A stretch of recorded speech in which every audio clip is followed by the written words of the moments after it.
There's the light. Oh, there we go.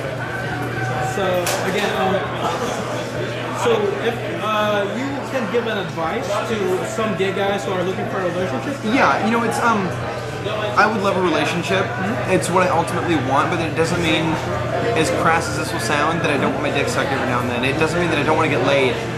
You know, you go to a club, you see some hot guy, you want to have sex with him. It's the physical desire doesn't go away just because the heart wants what it wants. It doesn't mean that the body isn't telling the brain you want sex.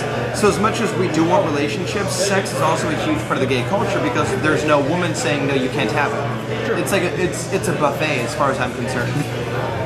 You know, and so you surround yourself with the kind of food you like and you dig in. But I think the people who are looking for relationships that say, you know, don't message me if you're looking for a hookup. If you want, you know, sex, click next. I've seen all of those. And I've seen those people message me asking if I wanted to get together to hook up. And I don't think there's anything wrong with it. I think it's quite common. But I think it's because they still have the natural carnal desire for sex. Sure. But they do want a relationship at some point. Sure. So, regarding the porn stars, do you know the porn star's name? Edit Jarrett's, the Jarrett models from Falcon? Now, I didn't spend much time learning who people were. I never got caught up in it. I know some of the bigger names, but only because they hate me for one reason or another. I may or may not have hit on a bunch of guys' boyfriends at Pride and made out with some people.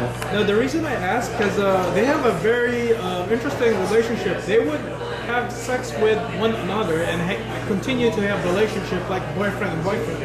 And they're okay if their partner would fool around with different guys as long as the boyfriend they have would come back home to them. Right, yeah. Is that normal in the gay culture? Normal is subjective. It's understandable. I know a lot of even straight people who the thought process is that they can have their fun, they can do what they want, but the heart is at the home. And do what you want throughout the day, but as long as you come home to where the heart is, you're back with that person, they're okay with it. And that's because they don't put a lot of emphasis on sex, which I used to. I don't really anymore. Don't want to share my guy, no. But at the same point, I can see where they're coming from, that if sex is just an act, it's just a physical release, but the heart is still there. It doesn't matter with whom you're having sex, you still love the person you love. Now, it's contradictory to say I don't want to share the guy that I'm having sex with, but I understand completely where it's coming from. It's their choice. But I know a lot of straight couples who do the same thing. So what would you recommend if they're, let's say, somebody's not from San Francisco, which area would you recommend to check out if he's gay? I wouldn't. I really wouldn't. I mean, I know people in, you know, everything from like Petaluma to San Jose to Fremont to Gilroy and Morgan Hill, where, you know, you get people who are coming from Oakland. You know, they come here for the gay scene. They come here for the gay community. There's nothing else around like it. Not anything remotely local anyway. You know, Texas, surprisingly enough, has a massive gay population. New York obviously has a huge gay population. Florida has a huge gay population, but there are subsects within various parts of the country that people flock to if they're gay. You would never move yourself to, you know, rural Illinois, which I did once for a guy. Moved to Decatur, there was a gay bar, and it was full of very old, very sad, pathetic, drunk, just queer men. It was pathetic, and it was the only thing within an hour and a half radius. So if you wanted to go to, it's even just like a gay club, not even looking for sex, just, you know, top 40 music or club music or dancing, you had to go an hour and a half out of your way, and that's what this is. There are people who come in, you know, from, like I said, from all over the Bay Area to be here, and there's a very good reason. This is where you go to be gay. Okay. So it's not necessarily to come here and hook up, it's just because it's a gay culture. I mean, they can come here to hook up, that is, I mean, that's understandable. If you're, you know, if you're looking to eat at a restaurant, it makes sense to go to the restaurant that has the most of the kind of food you like. So if you're looking to have sex with a gay man, you go to the neighborhood filled with gay men who are drunk at a club looking for sex too. So I mean, it's perfectly logical.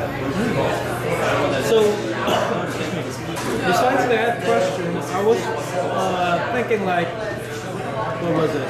What is the favorite bar you go to, and what would you recommend? Q Bar or this one?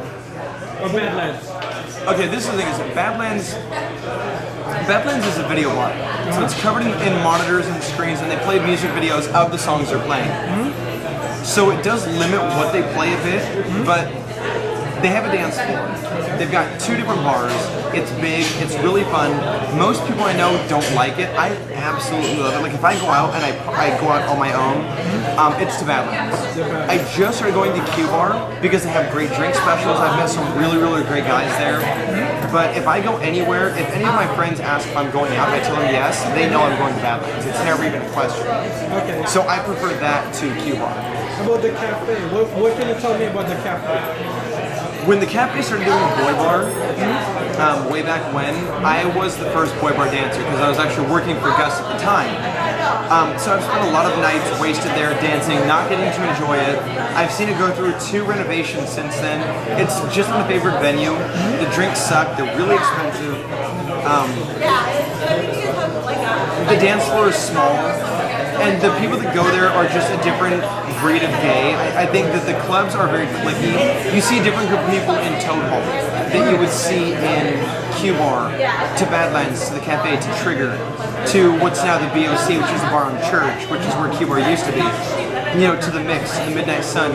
The people who go to these clubs go there for a reason because it's filled with other people like them.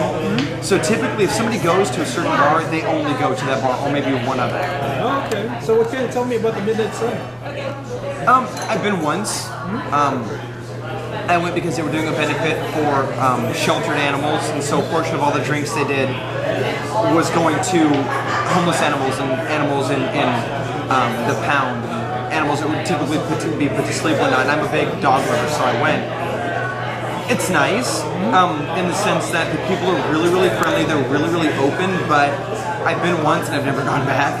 They make a killer Manhattan, so if I was ever just craving a Manhattan one night, I would go there in a heartbeat. But I drink straight whiskey from the bottle, so I'm not a huge mixed drink person. You know, I love my red wine, but I love my whiskey just as much. So like before I go out tonight, half the bottle of Jim Beam I have will be gone. And then I'll stumble into some club and do what it is that I do, which is get half naked, dance around, and take as many boys home as I can. Have you ever done a threesome or more than that? Actually, a week ago, yeah, Sunday, after Beta Breakers.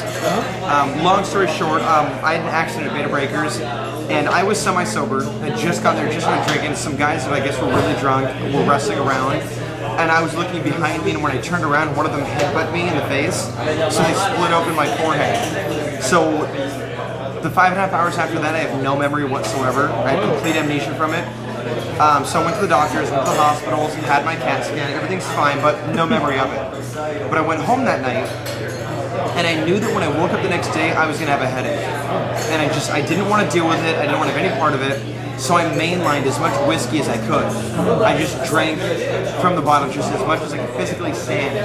And I went out to the club that night and just got shit-faced. And I went home with 2 guys and just fucked for hours on end. Yeah, it was really, really fun. It's a lot of fun, actually. As a top, what if you met another top? Oh, we flip-flopped. There was, everybody got fucked, everybody was fucking, everybody was sucking. My bedroom floor, thank God it's hardwood, was covered in lube the next day. I mean, I slipped and fell on my ass once, getting out of bed, not realizing it, because of course I didn't let them stay. I'm not a hotel, so they were escorted to the front door and they were put on their way. But yeah, it was a lot of flip-flopping, a lot of, fucking and sucking, and it was a blast, and absolute, and that night in particular lately is my hurdle for wanting a relationship, because yes, I would give up prolific sex to have somebody that was mine at the same point. I don't know that I'm there yet because I love that. Like, that was amazing, and it was just a blast. When I told my friends at school, the girls were just jaw dropped, like, I can't believe you did that. I'm like, I can't believe you're surprised. I mean, I've got pictures on my iPhone of me fucking guys and guys fucking me, and I'm like, oh, here, look at this. And swiping through so my friends can see, because they kind of live vicariously through me. I'm loud, I'm brash, I'm very out there. I'm very proud of who and what I am, and I celebrate sexuality, so I don't think it's a bad thing at all. A lot of them are a little less open, maybe a little more inhibited, or a little less inhibited. Is it proper? They're not as open with their sexuality, so they don't get to necessarily do what they would normally do.